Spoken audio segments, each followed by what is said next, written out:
Right, so I was on the lookout for a bit of a project gun that I could maybe tidy up the stock, just generally tidy it up, restore it a little bit. So I originally see a HW35, which this is, from about 1987, and then when I got it, it's in far too good a nick to even contemplate doing that. Apart from a little mark on the stock, it's really nice. So what I thought I'd do, because it's actually quite easy to take apart this gun, albeit the mainsprings I need a compressor to put on it, is that it shares a lot of the internals, or a lot of the makeup of the HW80. So when I see one of those for sale, I thought I'd pick one of those up as a project gun, and boy oh boy is it a project. So let me show you. Right, so it's a little bit different from the pictures when I got it the other day, because I put about half a dozen shots through it and then promptly took it apart. It was fiery. It cocked alright actually, it fired alright, and it was firing at 7.7 foot-pounds. So for an HW80 that's a little bit low. And there's quite a few other things on it that need attention. So we'll start at the front end. So it came with a silencer or moderator, and this says, can't see, it's a Webley silencer. It just screws on, and obviously tightens it up. So it just slips over the barrel, then that screws in, and it's a right mess in there. So I think it's supposed to have some like O-rings or plastic washers that hold it in place. They're completely perished. As you can see, this is got loads of patina on it, so it will need rubbing down, re-bluing. I'm not entirely sure whether I've got some lead shavings on the inside there where maybe it's a clip in. I did try and undo this with an Allen key, but yeah, so I'm not entirely sure about that. And the reason it's on there is because this barrel has been cut down. So I don't know if you can see that. It's not even straight. So it has literally been shortened. So this is supposed to have a couple of dovetails on the end where the foresights go. That's been lopped off, and it's left. This is a 177 barrel. So I did look at the how long they are, and it's about 410 to about 310, I think, or I can't remember now. It's a bit shorter than the 2.2 barrel, but someone's obviously turned it into a carbine. So I'm not entirely sure why. So I'm not really sure what to do with that, whether to try and get it re-crowned or just file it flat myself, deburr it, and see what the accuracy's like. Sorry. I have ordered a 2.2 barrel, a second-hand one, because I knew this one might be potentially pants. What they've also done is on the rear sights, they've brazed one of the holes, and I think they've epoxied the other hole. Which, again, I don't really understand why, unless they've snapped a thread in there somehow. The barrel pin, or the pivot pin, was literally loose and you could push it in and out without almost falling out. I believe that they are actually just a push fit anyway, but I've seen an aftermarket thing that I'm going to get for that. I need new spacers, because one of those is damaged. I'm not entirely sure whether this has been re-welded, because the welding looks different on one side than it does the t'other. The breech seal looks alright,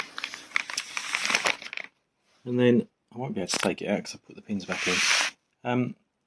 It looks like it's an Ox mainspring that when you take the end cap off, it has no preload at all. It actually finishes a bit short. And when I took all the internals out, hold the line. Sorry, I was going to show you, but I realised that they're in there. Instead of a spring guide, it's a piece of copper pipe that's been fluted at the end, and then it's got a metal washer, and then the actual spring was preloaded with cardboard washers. I was looking for that. It's preloaded with cardboard washers. The actual cylinder itself has got a few dings in it, I'm not entirely sure why. And the metal plate, oh god, what's it called? I can't remember. The spring guide is also chewed up, and it's not a proper one. It looks like it's just a piece of metal tubing that's been sort of sliced down the middle and pushed into the cylinder. So it needs a complete lot of internals. No idea why this happens, because when it's tight it should be in that position, but you can, and then the dovetails don't match on the back, so I'm not entirely sure why that turns too much, and even if that's going to cause problems later on in the stock with it moving and recoiling. When I took this out, it had mismatch of screws, as it did at the fore end. But you can see that this is broken. So they JB weld a little nut into there. So it needs a new record trigger case. The new assembly is £85. And the case is about £12 to £15, but it would mean that you're taking out all the springs and all the sears, which may or may not be possible. I don't know whether I can just nick my record trigger out of the 35, put it in there to test, and obviously worry about it later. But all in all, it looks like it's going to be a money pit if it does get up and running. Yeah. The cocking lever's nice. It's got a nice, the shoe on it's okay. And then the stock. I'm not entirely sure why they painted the stock. The wood doesn't actually look in too bad of a nick.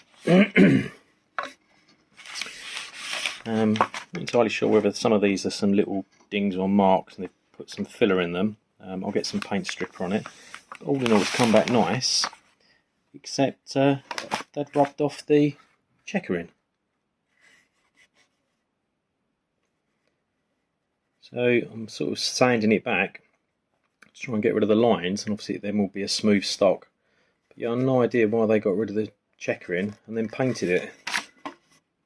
There's still some paint on the inside and varnish. But, I need to get some paint and stripper to take that off. But other than that, it's a nice stock really. Not entirely sure why. Again, it's got a little bit of filler at the front. In those grooves. I'm assuming this is an 80 stock, not another one that's been repurposed and the action's been fit into it.